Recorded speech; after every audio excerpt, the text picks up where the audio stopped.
Hello दोस्तों, hello भाइयों, स्वागत है आपको अपना YouTube channel the Maurya classes पे। मैं अनुराग राज आज आपके साथ लेकर आया हूँ क्लास 10th का केमिस्ट्री का फैंटास्टिक टॉपिक, जो फर्स्ट चैप्टर में आपको पढ़ना है chemical reaction and it's equation. तो हम शुरू करते हैं टॉपिक को। सबसे पहले हम इस टॉपिक को शुरू करने से पहले जानेंगे केमिकल रिएक्शन है क्या। केमिकल रिएक्शन जानने से पहले अब हम ध्यान दें, पहले जो अपने रोज़मर्रा की ज़िंदगी में जो हो रहा है, जो डेली लाइफ में जो प्रोसेस आकर हो रहा है, हम उस पर पहले ध्यान दें। हम उसकी अगर चर्चा करें तो हम रोज़ क्या देख रहे हैं, जैसे हम खाना खा रहे हैं तो खाना डाइजेस्ट हो रहा है, सांस ले रहे हैं, ये सारे एक प्रोसेस है जो हो रहा है। बर्फ़ का पिघलना, पानी का जमना, पानी का वेपर बनना, सारा चीज़ क्या है, एक प्रोसेस हो रहा है। जैसे मैं अगर लिखूँ, अगर जो process occurring in our daily life। First में ले लेता हूँ मेल्टिंग ऑफ आइस,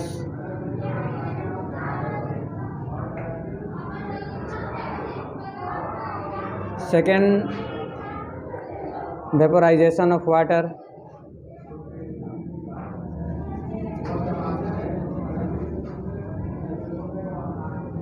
क्लियर की जगह तो फॉन्ट सही है, वेपोराइजेशन ऑफ वाटर। थर्ड में चलिए ले लेते हैं रेस्पिरेशन, और फोर्थ में लेते हैं डाइजेशन ऑफ फूड। तो अब हम यहाँ पे क्या देख रहे हैं कि एक प्रोसेस हो रहा है। मेरे पास एक बर्फ़ था जो पिघल रहा है, मेरे पास एक बर्फ़ है जो पिघलकर वाटर बन रहा है, वाटर का वेपर होकर वो गैस बन रहा है। यहाँ पे हम जो श्वसन कर रहे हैं, जो सांस ले रहे हैं, रेस्पायर कर रहे हैं, और रेस्पिरेशन और डाइजेशन जो हम खा रहे हैं, वो उसका जो फूड का डाइजेशन हो रहा है। तो इसमें हम क्या देख रहे हैं कि मेरा जो आइस था, आइस बना वाटर। एक्चुअली केमिकल कंपोजिशन से नहीं पता चलेगा, मैं यहाँ पे डायरेक्ट वाटर लिखता हूँ, वाटर। तो हम यहाँ पे क्या देखें कि आइस वाटर बन गया। तो यहाँ पे हम देखें कि पहले जो ये आइस था सॉलिड था, अब वाटर एक लिक्विड हो गया। यहाँ पे एक चेंज हुआ, यहाँ पे वाटर जो एक लिक्विड है, वाटर जो लिक्विड है, यहाँ पे बन गया वाटर गैस, क्योंकि वाटर का वेपर बन रहा है। या वाटर वेपर लिखें या गैस लिखें, गैस चलिए डाल देते हैं ब्रैकेट में। तो यहाँ भी एक चेंज हुआ, रेस्पिरेशन में भी चेंज हो रहा है। हम यहाँ पे क्या देख रहे हैं कि यहाँ से सॉलिड से लिक्विड बना, लेकिन अगर इसके क्या एक केमिकल रिएक्शन है, केमिकल रिएक्शन एक नहीं है। इसको हम इसलिए डिफाइन करेंगे, ऐसे इसमें चेंज हो रहा है, लेकिन चेंज भी दो टाइप का होता है। अगर हम चेंज की बात करें तो हम देखते हैं कि चेंज हमारा दो तरीके से हो रहा है। एक फिजिकल चेंज, यानी जिसका फिजिकल स्टेट चेंज हो रहा है, और एक केमिकल चेंज जो उसका कंपाउंड का नेचर ही चेंज कर दे रहा है। तो इस बेसिस पे हम बोल रहे हैं फिजिकल चेंज, और इस पे बोल रहे हैं केमिकल चेंज।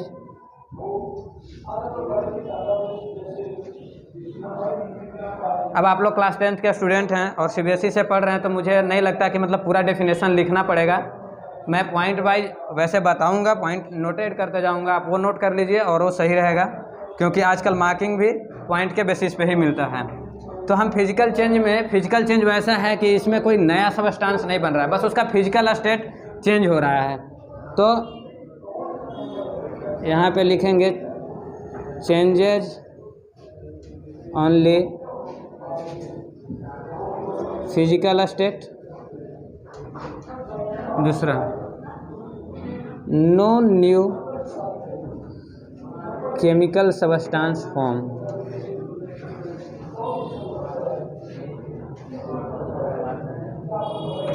कोई नया केमिकल सबस्टांस नहीं बन रहा है।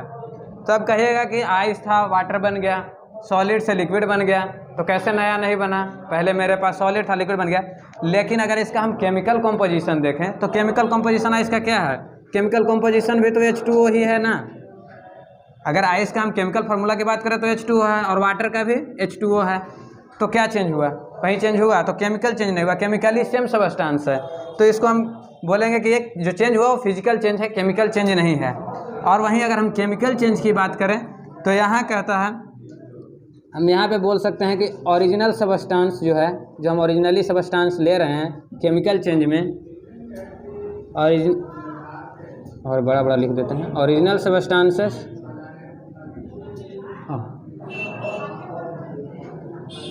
लूजेज देयर आइडेंटिटी एंड, ये एंड है, नेचर। ओरिजिनल सबस्टांस जो है अपना आइडेंटिटी लूज कर दे रहा है, अपना नेचर लूज कर दे रहा है, मतलब जो था वो नहीं रह रहा है, और फॉर्म कर रहा है, form a new chemical substance.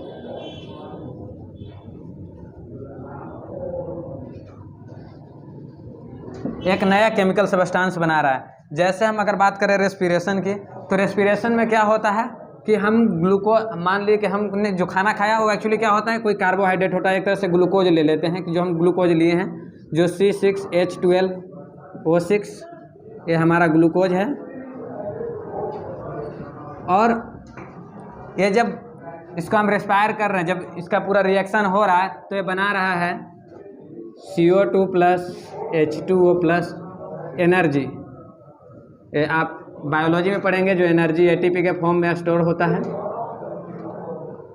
तो यहाँ पे बना CO2H2। हम क्या लिए थे, जो एक सॉलिड फॉर्म था ग्लूकोज, बना क्या CO2 जो एक गैस है कार्बन डाइऑक्साइड, और H2O यहाँ पे लिक्विड फॉर्म में है, और एनर्जी बना ATP। तो क्या हुआ, एक नया सबस्टांस।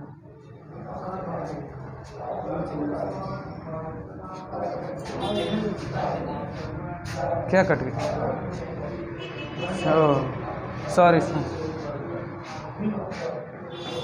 अच्छा ऐसे यहाँ पे बोल दिया था। 1 मिनट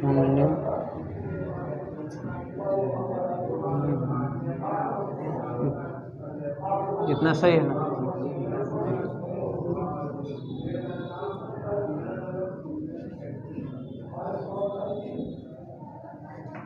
हाँ, तो हम बोल रहे थे कि जो ग्लूकोज है यहाँ पे C6H12O6 सॉलिड फॉर्म में था, यहाँ पे गैसियस फॉर्म में हो गया कार्बन डाइऑक्साइड, लिक्विड फॉर्म में हो गया वाटर, और एनर्जी ATP। तो यहाँ पे एक नया चीज़ बना। तो यहाँ पे क्या हुआ, इसका केमिकल नेचर चेंज हो गया।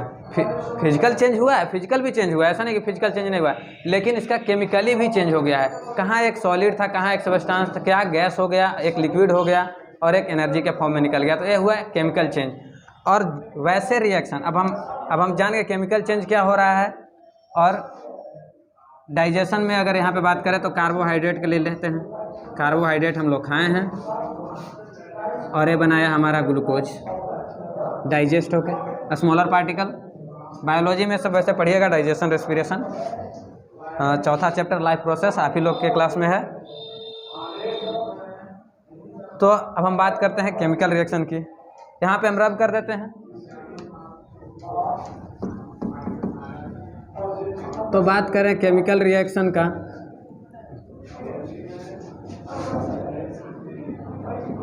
केमिकल रिएक्शन जो आज का मेरा टॉपिक है, हमारा टॉपिक है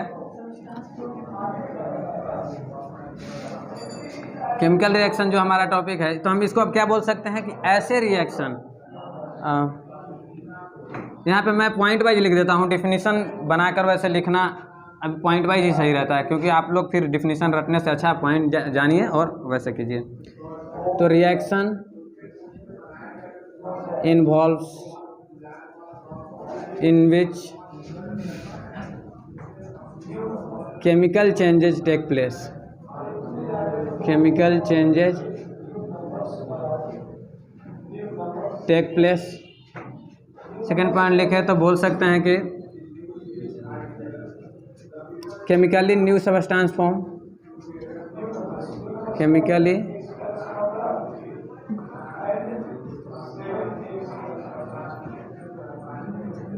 न्यू सबस्टांस फॉर्म। तो वैसे रिएक्शन जिसमें केमिकल चेंज ले रहा है, केमिकल चेंज हो रहा है और केमिकली नया सबस्टांस बना रहा है, वैसे को बोलेंगे, वो वैसे रिएक्शंस को बोलेंगे केमिकल रिएक्शंस। तो यहाँ पे तो केमिकल रिएक्शंस वो समझ गए केमिकल रिएक्शन किसे कह रहे हैं। तो अब और रिएक्शन आपको तो पहले ही बताया, जिसमें रेस्पिरेशन आया था और हमारा डाइजेशन आया था। और कुछ मैं एग्जांपल दे रहा हूँ, जैसे मैं इसको पहले क्लियर कर लेता हूँ। जैसे में अगर हम बात करें केमिकल रिएक्शन का, तो जैसे अगर आप अपना NCERT का ही उठाकर देखें तो पहला एक्टिविटी, चलिए एक्टिविटी भी डिस्कस कर लेता हूँ साथ में ही। एक्टिविटी 1.1 की अगर बात करें तो एक्टिविटी 1.1 में ही आपको दिया है कि हम मैग्नीशियम का एक रिबन लेते हैं। एक्चुअली जब हम लैब में देखेंगे तो मैग्नीशियम हम लोग को रिबन के टाइप में प्रोवाइड कराया जाता है। तो हम मैग्नीशियम का एक रिबन लेते हैं और उसको ऑक्सीजन के साथ बर्न करते हैं, तो फॉर्म होता है एक गैस MgO2 जो एक सॉलिड है। Sorry MgO। ये एक रिएक्शन हुआ कि मैग्नीशियम ऑक्सीजन के प्रेजेंस में Mg और मैग्नीशियम ऑक्साइड बनाया। और ले लीजिए जैसे लेड नाइट्रेट PbNO3, ये आपका एक्टिविटी 1.2 का है, प्लस Ki, तो ये बनाता है यहाँ पे PbI 2 प्लस KNO3 ट्वाइस। ये जो PbNO3 होता है एक्चुअली ये कलरलेस होता है। ये क्यों बता रहा हूँ वही मालूम चल जाएगा। और ये येलो कलर सब्सटेंस होता है, येलो कलर होता है। इसका PPT बनता है।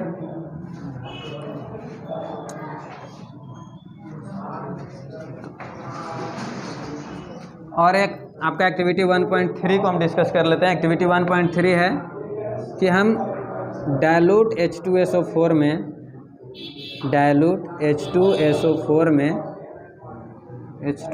में जिंक को डाल रहे हैं।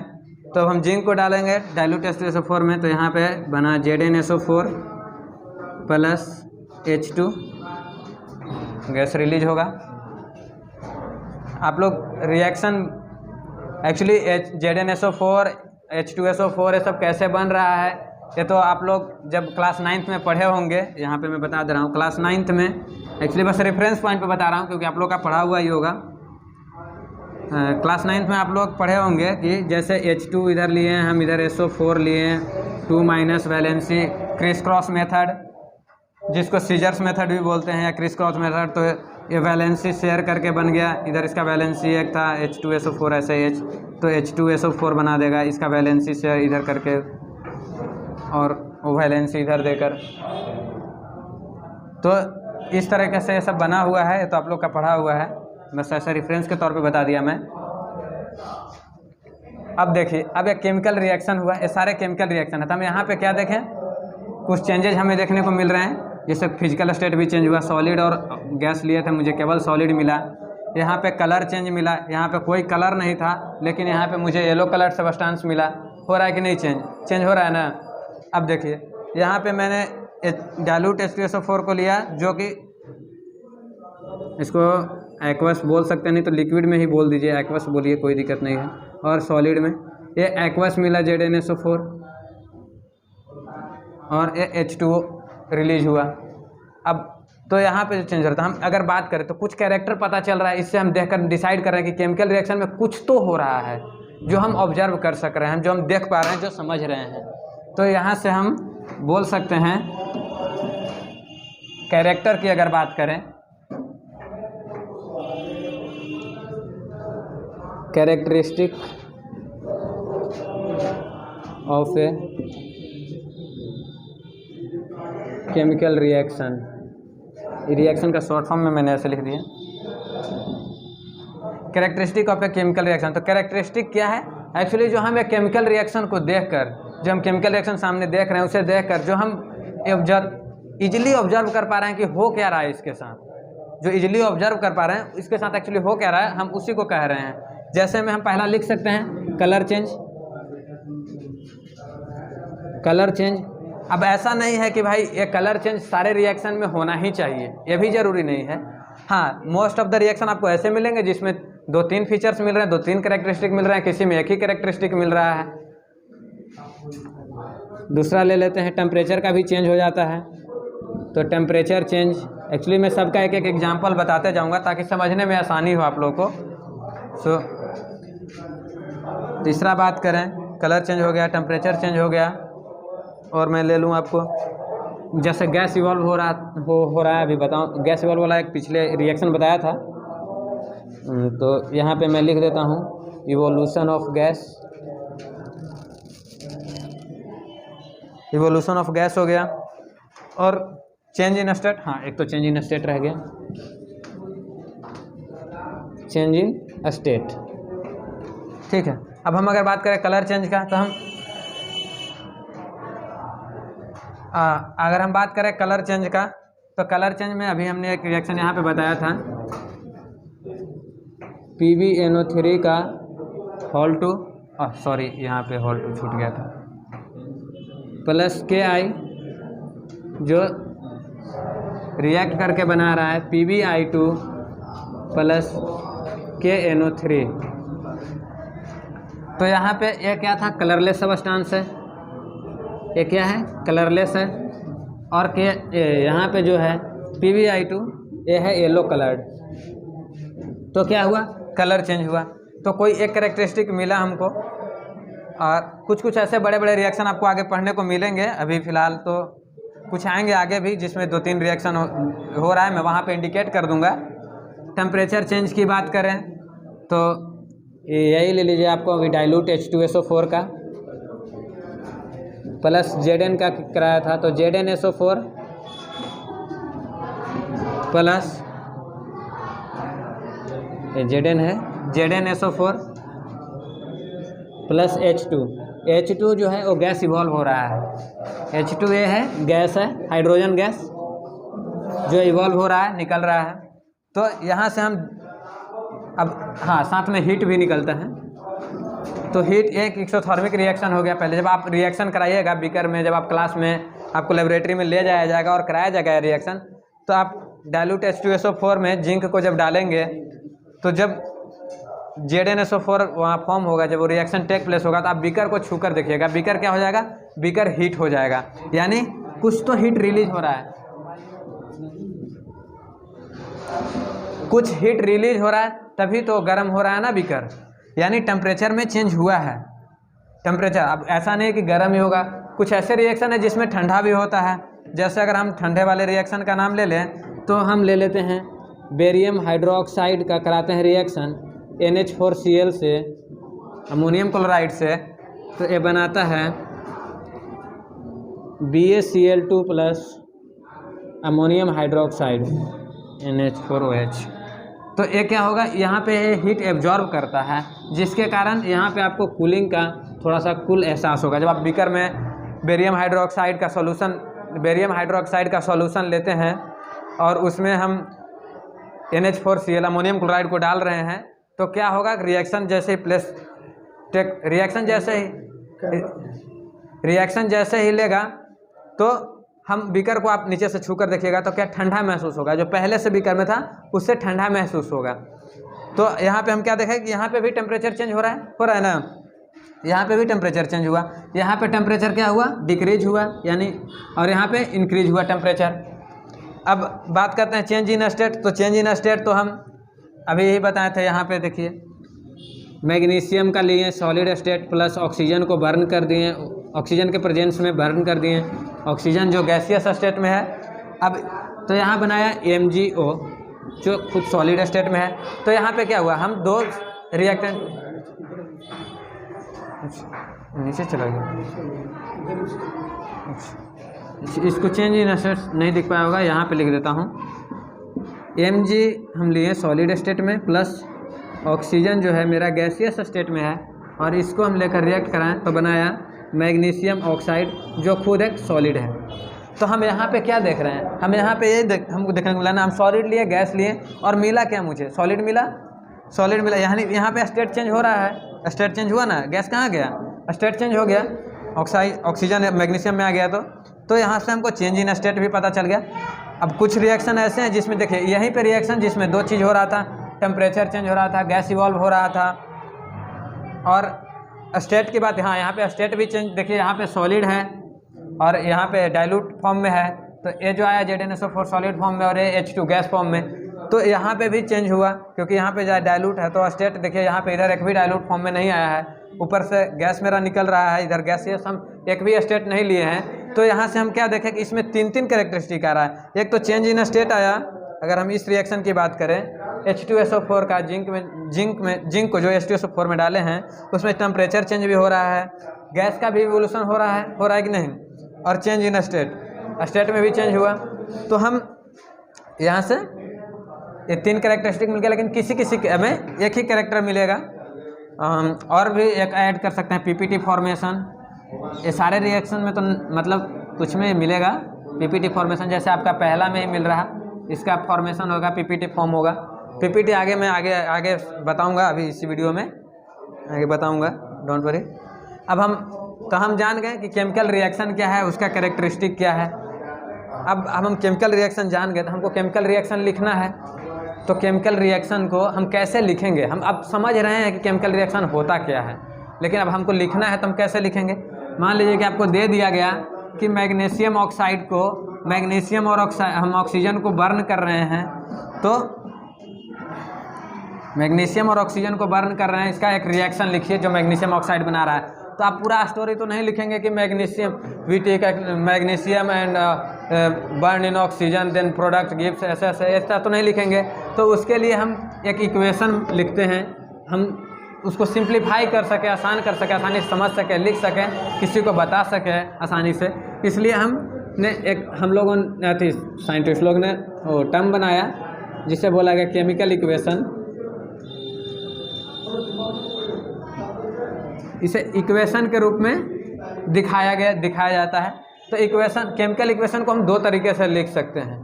पहला तो अगर हम तरीके की बात करें तो इसको हम 2 तरीके से लिख सकते हैं। पहला इनवर्ड, ध्यान रखिएगा मैं सेंटेंस की बोल रहा हूँ, फिर बोलिएगा कि केमिकल इक्वेशन आप बोले कि अभी नहीं लिख सकते, लेंदी हो जाएगा। मैंने उसमें सेंटेंस में बोला था कि magnesium take magnesium and burn with oxygen, ऐसे करके। हम यहाँ इन वर्ड की बात करें, नॉट सेंटेंसेस, तो इन वर्ड, और यहाँ पे in symbols, in symbol and formula. तो या तो हम वर्ड में दिखा सकते हैं या फिर सिंबल या फॉर्मूला में दिखा सकते हैं, सिंबल एंड फॉर्मूला में। तो वर्ड की बात करें, अगर हम पहला की बात करें, ए फर्स्ट है और ए सेकेंड है, तो हम फर्स्ट में बात करें इन वर्ड में हम कैसे लिख सकते हैं। इन वर्ड की बात करें तो हम वर्ड में लिख रहे हैं, मान लीजिए मैग्नीशियम वाला ही ले लेता हूं, तो हम लिखेंगे मैग्नीशियम प्लस ऑक्सीजन जो देता है हमको एक मिनट, मैग्नीशियम ऑक्साइड। तो हम वर्ड में ऐसे लिखे, मैग्नीशियम लिख दिया, ऑक्सीजन लिख दिया, बनाया मैग्नीशियम ऑक्साइड।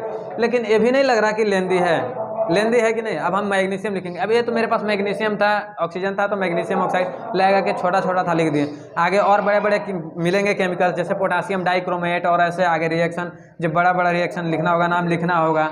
तो अब पूरा बोर्ड आप लिखते जाइएगा, या कॉपी पे लिखना, एग्जाम में लिखना है तो आप एग्जाम में कॉपी पे वही लिखते जाइएगा। टाइम कंज्यूमिंग भी है और साथ में बहुत लेंदी भी हो जाएगा। और जिसको राइटिंग इशू है उसको राइटिंग इशू, जैसे मुझे राइटिंग इशू है तो राइटिंग इशू हो जाता है। अब तो इसको और सिंप्लीफाई और कैसे लिखा जा सके और कैसे आसान किया जा सके, तो साइंटिस्ट लोग ने भाई दूसरा तरीका बताया कि हम इसको सिंबल्स के रूप में लिख सकते हैं, सिंबॉलिक फॉर्म में लिख सकते हैं, इन सिंबल एंड फॉर्मूला। तो अब हम इसी को लिखना है, तो हम मैग्नीशियम का सिंबल जानते हैं, Mg, क्लास 9th में तो आप लोगों ने ऐसा पढ़ा ही होगा। पीरियोडिक टेबल, तो पीरियोडिक टेबल से मैं समझता हूँ ये सब आप लोग को एटलीस्ट कितना भी तो 30 तक तो सबको याद होना चाहिए पीरियोडिक टेबल। ये टिप्स पे होने चाहिए 30 तक, इससे आपको आसानी मिलेगा। तो हम यहाँ पे चलिए, तो यहाँ पे सिंबल मैग्नीशियम ले लिए प्लस ऑक्सीजन O2 फॉर्म में, और ये बनाया MgO। कितना आसानी से लिख दिए। इसी चीज़ को हम इतना देरी में जो लिखे हैं इसको हम इतना आसानी से लिख दिए कि नहीं। अब तो ये फॉर्म ज़्यादा आसान हुआ और ज़्यादा एक्सेप्टेबल हुआ, क्योंकि इसको लिखना आसान था, समझना भी आसान है, क्योंकि हर कोई को पीरियोडिक टेबल मालूम है तो समझना आसान है कि Mg क्या है, O2 क्या है। तो हमने सिंबॉलिक फॉर्म हम लोग सब ने लिखना स्टार्ट किया। अब भाई बात हुआ अब तो हम केमिकल इक्वेशन लिख दिए। तो आप लोगों ने क्लास 9th में पढ़ा होगा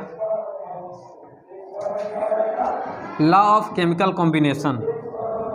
क्लास 9th में क्या पढ़ा होगा? Law of chemical combination. तो लॉ ऑफ केमिकल कॉम्बिनेशन में वैसे तो अभी 3 ही पढ़ना है क्लास 9th में। तो पहला लॉ, हम अगर बात करें law of chemical combination, law of chemical combination, इसका जो पहला था law of conservation of mass, law of conservation of मास। हमको बाकी दो कभी डिस्कस नहीं करना है क्योंकि हमारा अभी इसी टॉपिक पे चल रहा है, तो हमको इस टॉपिक में यही कवर करना है, लॉ ऑफ कंजर्वेशन ऑफ मास। वैसे क्लास 9th में आप लोगों ने तीनों लॉ पढ़ रखा होगा, law of definite proportion and law of multiple proportion. आगे और है लेकिन 9th में इतना ही है। तो law of conservation of mass क्या कहता है? Law of conservation of mass कहता है कि mass can neither be created nor be destroyed. Mass को ना ही तो हम बना सकते हैं और ना ही डिस्ट्रॉय कर सकते हैं। तो अब हम रिएक्शन में, जैसे अभी इस रिएक्शन की बात करें तो यहाँ पे हमने मैग्नीशियम लिया, ऑक्सीजन लिया और मैग्नीशियम ऑक्साइड बना। तो पीरियोडिक टेबल से हिसाब से सबका आपको मास भी मालूम होगा, जैसे मैग्नीशियम का 24, ऑक्सीजन का 16 यानी 32।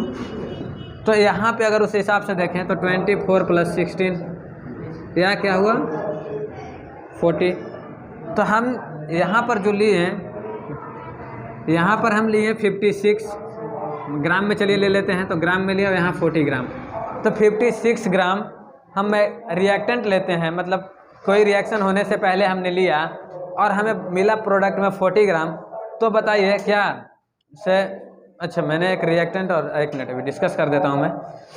56 यहाँ पे 56 ग्राम लिया और 40 ग्राम मिला, यानी कुछ तो मास कहीं गया, क्योंकि मास तो बराबर नहीं है ना। हम अभी क्या बोले कि law of conservation of mass के हिसाब से कि mass can neither be created nor be destroyed. Mass को तो ना ही हम बना सकते हैं और ना ही डिस्ट्रॉय कर सकते हैं, लेकिन यहाँ पे हम 56 ग्राम ले रहे हैं और 40 ग्राम मिल रहा है, यानी और मास कहाँ गया?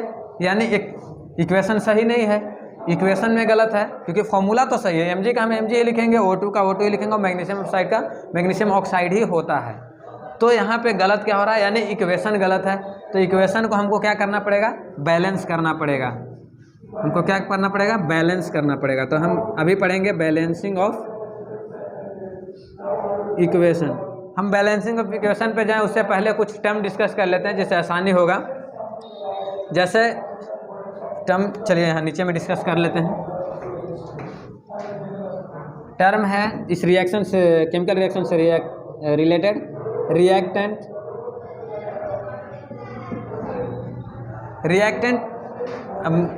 रिएक्टेंट जो ऐसा substance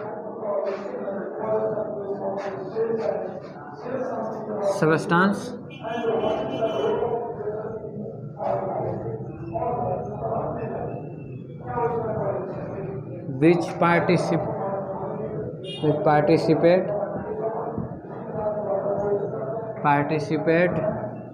in a reaction and form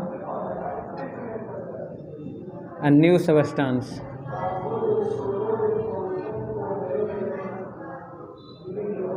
तो वैसे सबस्टेंस या केमिकल जो किसी रिएक्शन में पार्टिसिपेट कर रहे हैं उसको बोलेंगे रिएक्टेंट, और जो फॉर्म कर रहा है, जो क्या हम लिखेंगे? Substance which participate in reaction and form a new substance.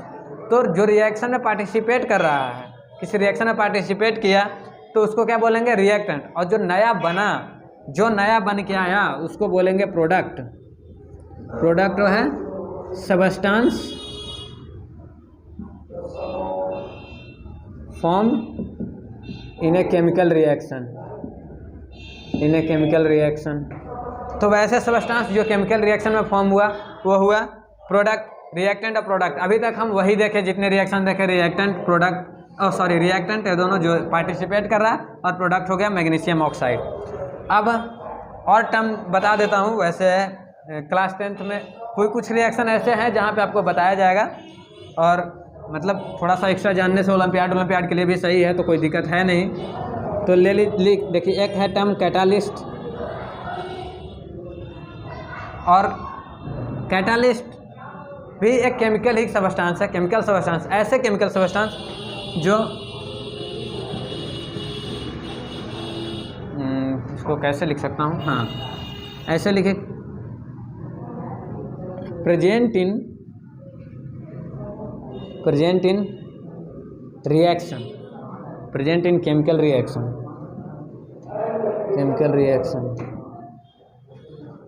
ये शॉर्ट फॉर्म है प्रेजेंट का। एक्चुअली मैंने शॉर्ट फॉर्म में लिखा है, आप लोग प्रेजेंट ही लिखिएगा एग्जाम में, ऐसा नहीं लिखिएगा नहीं तो नंबर उड़ा दिया जाएगा। तो प्रेजेंट इन केमिकल रिएक्शन, ऐसा सबस्टांस जो केमिकल रिएक्शन में प्रेजेंट है बट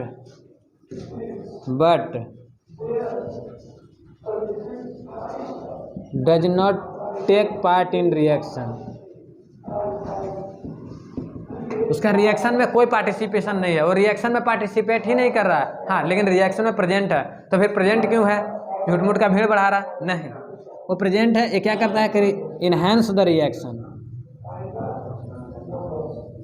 इनहेंसेस द रिएक्शन। ये क्या करता है कि किसी भी रिएक्शन को तेजी से पहुंचाता है।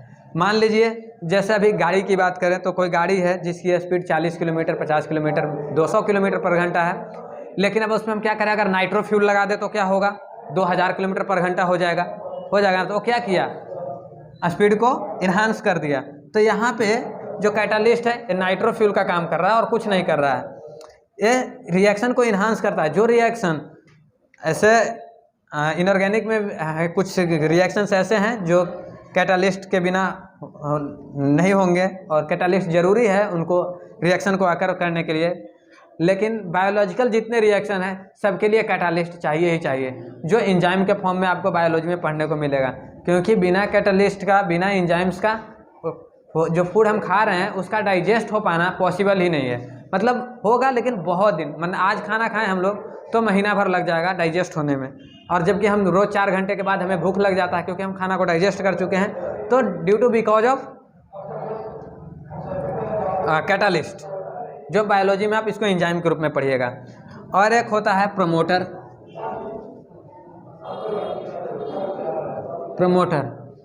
प्रमोटर का भी सेम काम है, मतलब वो केमिकल रिएक्शन में प्रेजेंट होगा, ये भी प्रेजेंट रहेगा, present in chemical reaction but not participate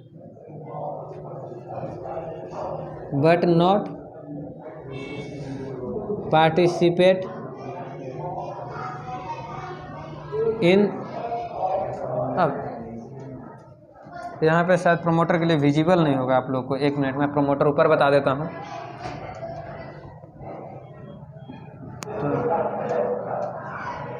तो हम बात कर रहे थे प्रमोटर की। प्रमोटर तो ये भी प्रेजेंट है। मैं पहले ही बोल दे रहा हूँ प्रेजेंट एग्जाम में ऐसे नहीं लिखना है, ये शॉर्ट फॉर्म है, ताकि ये टाइम की बचत के लिए अभी नोट्स वोट्स में लिख लीजिए ताकि पढ़ने में भी आसानी होता है। क्योंकि अब पूरा कहानी जैसा लगेगा तो पढ़ने में अच्छा नहीं लगता है, थोड़ा सा रंगारंग कार्यक्रम रहता है तो मन भी लगा रहता है। तो प्रमोटर यहाँ पे हम इसलिए प्रेजेंट ऐसे लिख, लेकिन एग्जाम में कोई भी नहीं लिखिएगा। एग्जामिनेशन में अगर ऐसे लिखते हैं तो नंबर आपका काट लिया जाएगा, फिर कहिएगा कि सर बताए थे गलत बता दिए।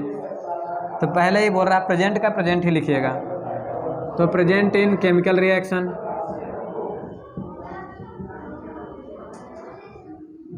but not participate, but does not participate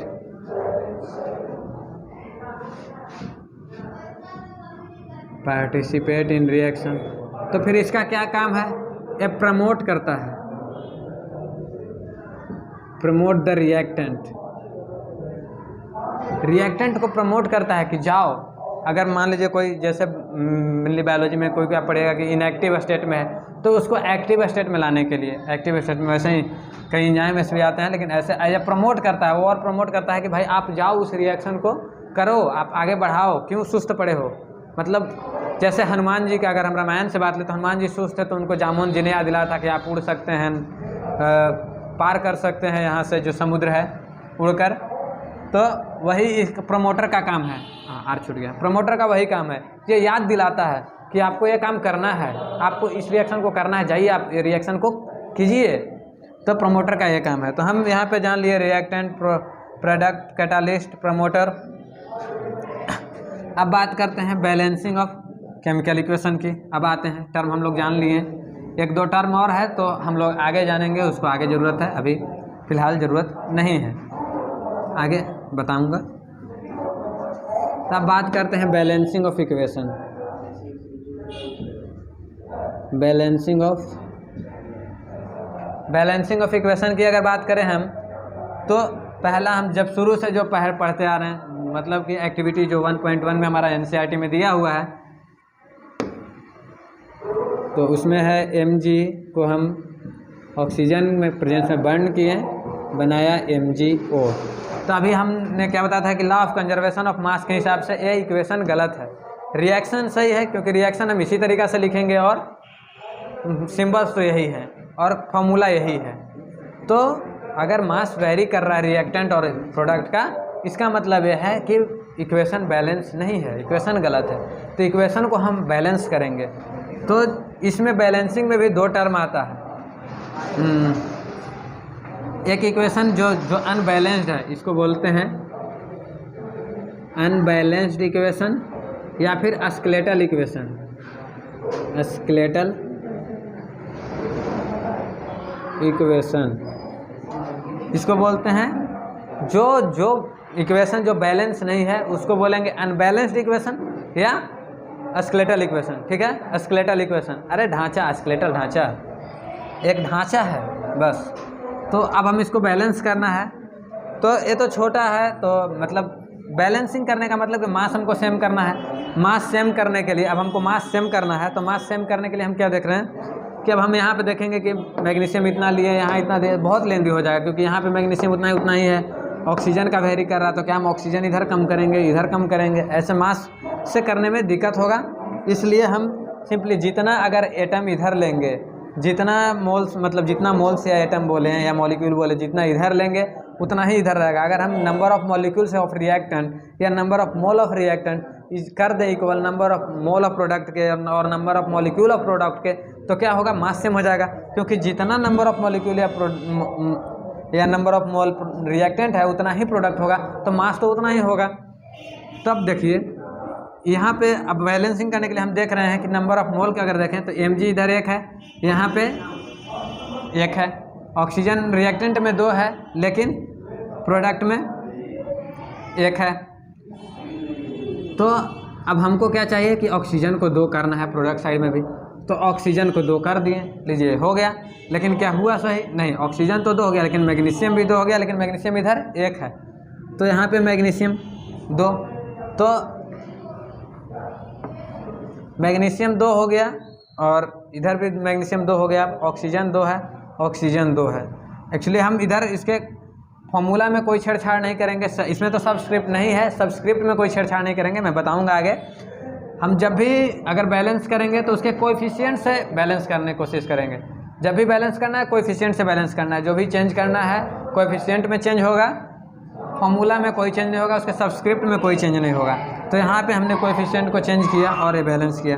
अब एक ले लेते हैं, जैसे हम लोग लिए थे PbNO3 का होल टू प्लस KI, यहाँ पे बनाया PbI2 प्लस KI। ये क्या रिएक्शन बैलेंस है, तो हम देखेंगे तो यहाँ पे NO3 सॉरी यहाँ पे KNO3 है, KNO3 हाँ। तो यहाँ पे हम क्या देख रहे हैं कि NO3 का 2 यहाँ पे 2 मॉलिक्यूल है, यहाँ पे 1 ही मॉलिक्यूल है, यानी ये भी रिएक्शन बैलेंस नहीं है। ये जो 2 है सबस्क्रिप्ट केवल NO3 के लिए है, PB के लिए नहीं है। इतना तो 9th में आप लोग को बताया गया होगा। तो अब हमको क्या करना है कि NO3 यहाँ पे 1 है, यहाँ पे 2 है, यहाँ पे 1 है, तो हमको इधर भी 2 करना होगा। तो अगर रिएक्शन, ये तो छोटा रिएक्शन है तो हो जाएगा, लेकिन जैसे अगर बड़ा रिएक्शन हो तो अगर और आसानी से करना है तो देखिए क्या करेंगे, हम सबसे पहले इसको बॉक्स में बंद कर लेते हैं। बॉक्स में बंद करने से ये होगा कि हमको ध्यान रहेगा कि हमको इसके साथ छेड़छाड़ नहीं करना है, हमको इसके साथ छेड़छाड़ नहीं करना है। ये चीज़ हमको ध्यान रहेगा कि हमको इसके साथ छेड़छाड़ हरगिज़ नहीं करना है।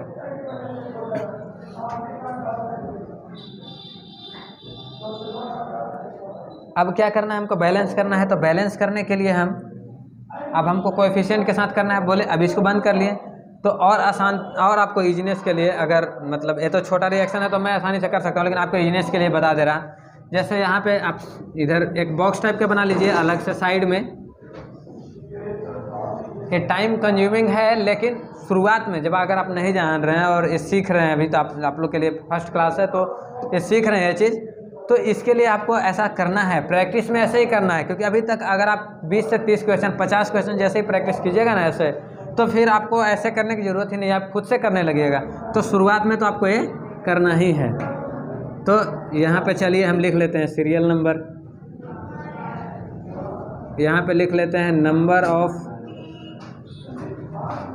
मोल लिखें या मॉलिक्यूल लिखें, मॉलिक्यूल ऑफ रिएक्टेंट। यहाँ पे लिखते हैं नंबर ऑफ मोल या मॉलिक्यूल ऑफ प्रोडक्ट हम बना लिए। तो पहला नंबर में यहाँ पे एलिमेंट लिख देते हैं ना, एलिमेंट या मॉलिक्यूल जो भी हम लिए हैं, या कंपाउंड लिख दीजिए, कंपाउंड या कंपाउंड है तो कंपाउंड लिख देंगे जो भी। तो यहाँ पे हम लेते हैं PbNO3। तो PbNO3 हम यहाँ पे केवल हमको यहाँ पे एलिमेंटल फॉर्म में ही लिखेंगे, आपको इतना लिखने की जरूरत नहीं, हम एलिमेंटल फॉर्म में बैलेंस करेंगे। तो आप Pb और क्या क्या है, NO3 है, तो NO3 और है K यानी पोटेशियम और आयोडीन। अब नंबर ऑफ रिएक्टेंट देखते हैं। तो Pb का कितना रिएक्टेंट में है, नंबर ऑफ मोल बोले मॉलिक्यूल बोले जो भी बोलिए, तो 1 है, तो Pb का 1 है। पोटेशियम NO3 का कितना है, 2 है, यहाँ पे 2 लिख लिए। पोटेशियम का कितना है, 1 है, और आयोडीन का भी 1 है। अब रिएक्टेंट साइड में देखते हैं। तो रिएक्टेंट साइड में Pb कितना है, रिएक्टेंट में भी Pb 1 ही है। आयोडीन कितना है, आयोडीन 2 है, वहीं पे पोटेशियम 1 है और NO3 1 है। तो Pb तो बैलेंस है, हम देख रहे हैं Pb बैलेंस है। हमको जान रहे हैं कि हम लॉ ऑफ कंजर्वेशन के हिसाब से बैलेंस करने के लिए अगर नंबर ऑफ मोल बैलेंस करते हैं तो मास नंबर ऑफ बैलेंस, जैसे ही नंबर ऑफ मोल या मॉलिक्यूल एटम बैलेंस करेंगे वैसे ही नंबर ऑफ मास हमारा बैलेंस हो जाएगा, तो law of conservation of mass follow हो जाएगा। तो यहाँ पे Pb तो बैलेंस है, Pb का 1 है। NO3 नाइट्रेट जो है यहाँ पे 2 है, रिएक्टेंट में प्रोडक्ट में 1 है। पोटेशियम भी बैलेंस है, लेकिन आयोडीन रिएक्टेंट में 1 है और प्रोडक्ट में 2 है। तो हमको इसको बैलेंस करना है। तो पहले बैलेंस करने के लिए हम सबसे पहले क्या करेंगे, जैसे इसमें तो हाइड्रोजन नहीं है, ऑक्सीजन है, तो हम हाइड्रोजन और ऑक्सीजन को सबसे लास्ट में ट्रीट करेंगे। उसके अलावे जो है पहले उसको बैलेंस करेंगे। तो हम क्या देख रहे हैं कि Pb बैलेंस है, उसके अलावे यहाँ नाइट्रेट में ऑक्सीजन है तो इसको अभी रखते हैं। हम यहाँ बात करते हैं पोटेशियम की। तो पोटेशियम बैलेंस है, आयोडीन की 1 और 2। तो आयोडीन इधर 2 है, इधर 1 है, तो हम क्या करेंगे, इसको 2 से मल्टीप्लाई कर देंगे इसके कोएफिशिएंट में। जैसे ही तो आयोडीन 2 हो गया, अब इधर भी 2 हो गया, तो यानी यहाँ पे हम आयोडीन को 2 से मल्टीप्लाई किए। जैसे ही 2 से मल्टीप्लाई करते हैं तो हम ये क्या देख रहे हैं कि आयोडीन 2 हो गया। अब अगर हम रिएक्शन लिखते हैं, यहाँ से आगे लिखिए Pb, 1 मिनट मार्कर चल नहीं रहा, तो जैसे हम लिखते हैं यहाँ पे PbNO3 होल 2 प्लस 2Ki बनाया PbI2 प्लस KNO3। तो आयोडीन तो बैलेंस हो गया, आयोडीन 2 Pb1 NO3 2 NO3 1। अब NO3 को हमको बैलेंस करना है, तो NO3 को बैलेंस करने के लिए भी हम 2 से मल्टीप्लाई कर देंगे। तो यहाँ पे 2 से मल्टीप्लाई कर दिए तो 2KNO3 हो गया, यानी यहाँ पे 2 से मल्टीप्लाई कर दिए 2KNO3 हो गया। लेकिन ऐसा करने से हुआ क्या, पोटेशियम 2 हो गया। ये ध्यान दीजिए, यहाँ पे जैसे ही मल्टीप्लाई किया पोटेशियम 2 हो गया। पहले से क्या था, पोटेशियम 1 था, रिएक्टेंट में भी प्रोडक्ट में भी। अभी रिएक्टेंट में 2 है और यहाँ पे भी 2 हो गया। एक्चुअली ऐसा रिएक्शन ही था कि यहाँ पे 2 हो गया, लेकिन कुछ रिएक्शन में वैसा आपको मिल जाएगा। जैसे तो 2KNO3 यहाँ पे हो जा रहा है। तो ये तो बैलेंस हो गया, लेकिन कुछ रिएक्शन आगे आएगा। तो इसी तरीक़ा से आगे करना है। मैं आपको कुछ रिएक्शंस आपको दे देता हूँ एज ए होमवर्क के रूप में, जो आप खुद से बैलेंस करने की कोशिश कीजिएगा। नहीं होगा तो मैं कल करा दूँगा, और कल आप मतलब नेक्स्ट लेक्चर में आपका वो हो जाएगा। आप खुद से लेकिन प्रैक्टिस ज़रूर कीजिएगा। आई होप 2 रिएक्शंस आप लोग को समझ में आ गया होगा। मैं कुछ और रिएक्शन आपको दे देता हूँ। जैसे आप ले लीजिए, मैं Fe को वाटर से रिएक्ट करा देता हूँ, बनाएगा Fe3O4 प्लस H2 रिलीज करेगा। अब और ले लीजिए, Fe को O2 से रिएक्ट कराते हैं तो बनाएगा Fe2O3। और रिएक्शन दे दूँ मैं CH4 plus O2 CO2 plus H2O। और एक रिएक्शन, ये वैसे बहुत इंपॉर्टेंट रिएक्शन है, अक्सर एग्जाम में पूछता है, और कम्पिटिटिव एग्जाम में तो ये रिएक्शन पूछेगा ही पूछेगा। N2 plus H2 NH3। इसका नेम है, मेनली नेम बेसिस ही पूछता है। हैबर प्रोसेस, इसमें क्या कैटालिस्ट सब यूज होता है वो मैं कल बता दूंगा। बाकी आप पहले इसको बैलेंस करना है, तो इसके बारे में बाद में बात करेंगे। तो आप इसको पहले बैलेंस करिएगा, बहुत इंपॉर्टेंट है, ध्यान रखिएगा, इसको बैलेंस करना कोशिश कीजिएगा, नहीं तो मैं अगले लेक्चर में बताऊंगा। ठीक है, आज यहीं पे ख़त्म करते हैं, फिर कल से शुरुआत करेंगे। धन्यवाद, और जितना हो सके ज़्यादा से ज़्यादा अपने दोस्तों को शेयर कीजिए ताकि उन्हें भी ये फ़ायदा हो। और मिलते हैं फिर अगले लेक्चर में। थैंक्स।